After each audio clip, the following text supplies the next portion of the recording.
Hi, my name is Heather Hartwick Gladden. I'm a Certified Zentangle Teacher, and I'm bringing you another Zentangle Quickie. Today, I thought it'd be fun to do one called striping. Striping is brought to us by the people at Zentangle. This one is neat. They're all neat, right? Actually, this one I'm going to start off with doing four corners, which is how we traditionally will start a tangle, or a tile, I should say. And I have drawn my border. Next, this one in the step outs, the first step is actually it's the string. So when we sit down to do Zentangle, four corners, border, and then a string. And if you imagine a string, if you imagine dropping a piece of string, it's going to, wind around. You pick it up, you drop it again, it's going to, fall into a different shape. It separates this space, and then we tangle in it. So striping, I'm gonna just make some loop-de-loops here. I've kind of gone outside my border, but that is okay. And striping works like this.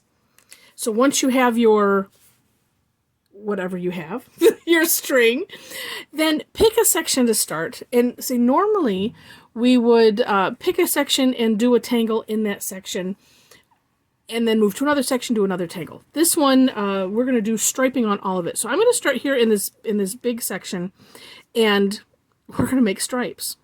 Believe it or not. And now these stripes can be, as wide as you want. And let me give you an option, because I'm debating myself on how I want to do this. I think I'm just going to draw a bunch of lines pretty wide apart. I'm going to try to keep them consistently wide apart with a little bit of a curve, as you can see. And I'm going to leave it like that. And I'm going to actually, this was Micron 01. I'm going to change to the graphic 01. Excuse me, graphic 1, pardon me. And I'm going to color in every other section of this. Usually when I do this, I'll kind of, I'll do the border and then color in from there. And then I'm going to take this section,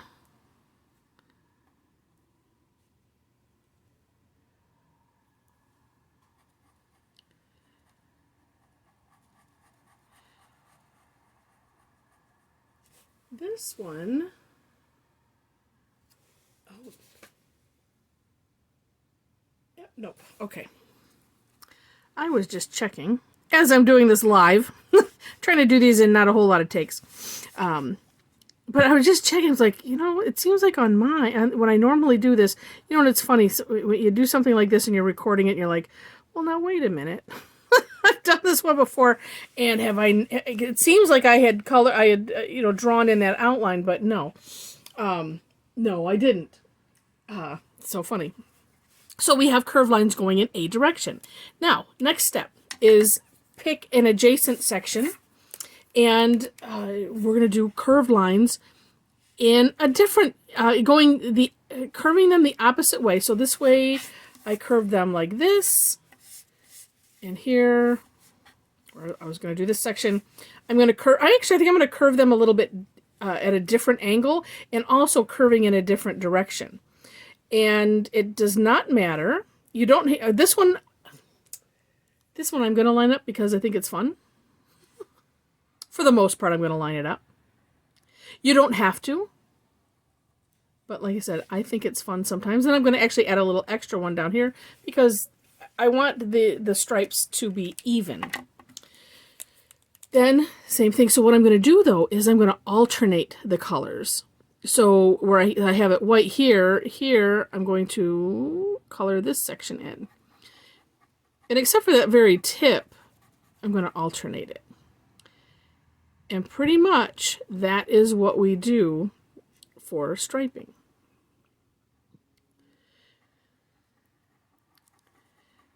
Now, could I have just done, all the stripes with this thick graphics one? Of course I could. But there's just something about that fine line that I like. And when I'm doing the initial part, I just like to have that fine line. And actually I'm noticing, okay, All right, so there I have 2 sections. Then let's see, how about I take this section here, and then I'm gonna shift it up and do it in well, I might do this still kind of flipping it up to curve it in a different direction. Ooh, and look at this one. I have this little, this goes all the way down here like that. And then, again, same idea. Boy, it's a good thing I just did this on the bijou tile. Because if it was bigger, I'm working to keep these to the minimum length as possible. Because I want it to be a quickie. So you can just kind of get the idea.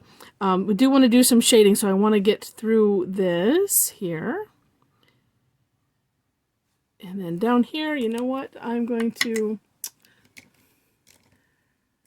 here's my 8. So these, the pens come in different nib sizes, you know, whether you, if you didn't know. This one is an 08. I just got in. They have a 10 and a 12. So it looks similar to this, but it's just bigger. Where the graphics, let me just compare really quick. So you see the graphics, it kind of looks like brush tip-esque. It's not as loose, I guess, as a brush tip. It's not as brushy. Okay, so there we go. And you could do the lines here. We'll just see how that turns out. We'll see if I'll stretch myself here. So then, let's see. So then I'm going to make some lines this way. But let's see. Now have I got myself in a conundrum? Well, hold on one second, because this is just going to bother me. I need to tidy that up there a little bit. And this is the beauty of the fill-in. Is I call it course corrections. It's where we can correct things. We can fix them. If they're not neat and tidy, or we kind of our finger jumped a little bit, we can take care of that.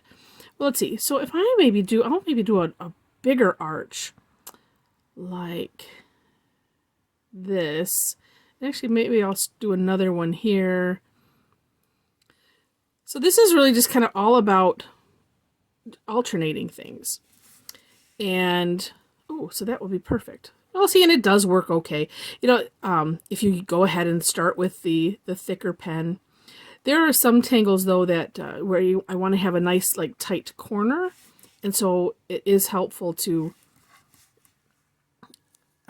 use the thinner to start off with, because that way you'll get that nice, tight little corner. Now this one, because that pencil line comes here, I'm going to scoop that down. And then do this one. Well, that turned out pretty good. And then let's see. And there's nothing to say that you have to like continue the lines like this. We can go a little bit different direction. And I'm turning my tile just because it's like, well, I just want to see. Well, how do I want to do this exactly? I don't know. Let's see. Maybe. And if you notice how I went over here, so I'm going to strategically make sure that I'm covering something. Although, when we do some shading, it'll be a little bit different. Let's see. So if I went from here, and for whatever reason, I do like to kind of go from a point like here. It's like, oh, well, here, here's the end of this, so I'm going to continue it over here. But still kind of, I'm taking it in a little bit different direction. And I'll see if I want to add one up there. Okay, so let me, and then too, doing that, it also helps to get this alternating thing. So it's like if you start with this where you can like, oh, okay, here's solid, okay, and here I'll leave it blank. Here is blank, and I'm going to color in this section. And so sometimes if we just start that way, it is helpful. So that way you can get this alternating idea.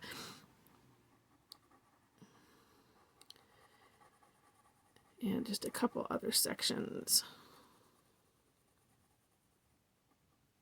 See, and this is okay because we're going a different direction. So while this black is butting up with this, it's still okay. And I think I might just leave that one empty like that. And then we'll start here. And maybe I'll angle it like more this way.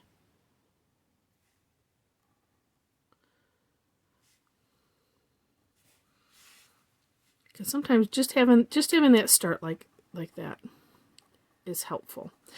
And you know what? And you might not be having a problem at all. And you're probably like, what is wrong with you, Heather? Like, I don't understand why you're having a problem. Some people, if you are creatively, spontaneously creatively challenged, that's my story. I'm sticking to it. You know, it's just, sometimes it's just that deciding, well, how will this look? How will it get? And then I don't want to do it wrong, even though there's no such thing as doing it wrong. Oh, that looks kind of neat. And then, so then here we have this little bit of a tag here. So I'm just going to make some curved lines just in a completely different direction. Ooh, and actually,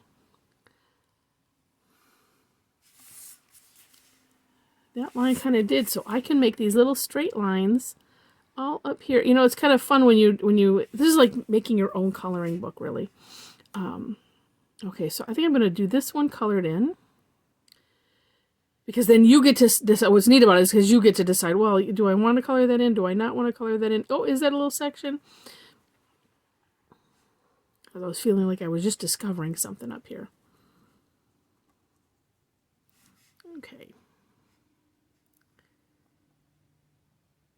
Because sometimes, you know, you're not necessarily thinking of the end result when you're doing this. You know, that's what I call it. And let's see. So we kind of have that going. Let's do something a little bit different. Maybe like angling like this. And then I will...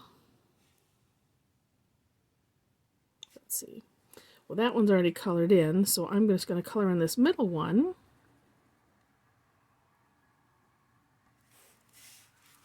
And leave it like that. All right. Well, cool. Now, for some shading. Shading in this one is super fun because what we're going to do is where we had our string line, where our pencil line was, you're going to go back over it with pencil.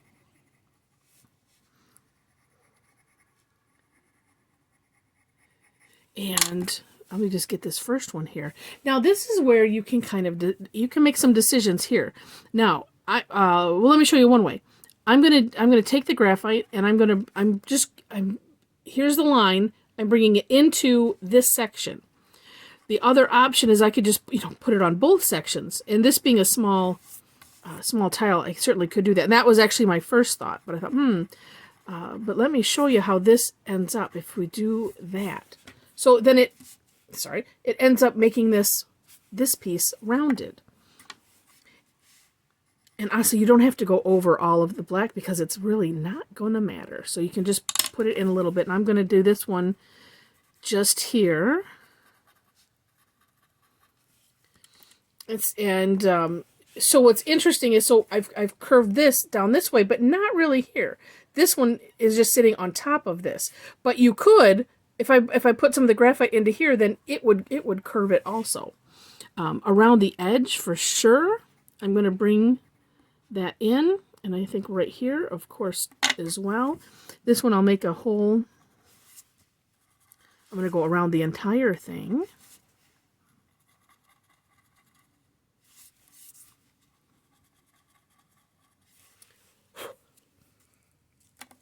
But this is where, and I think right here, I'm just going to put it on, I'm going to do this on both. Well, and actually, I mean, you're not smudging it into the black because the black is already dark, so it's not going to matter. And let's see. For this inside, I do want to smudge it in a little bit, just around that edge. I was just debating, do I want to add some more? Because that's just going to totally bury that, but that's okay. Usually with the tortillon, I'm doing little circles, but when you get into little areas, sometimes you can just do, you know, little strokes like this. So I'm just like, I'm pulling it in just a little bit. That's a little bit bigger, so I can do that rounding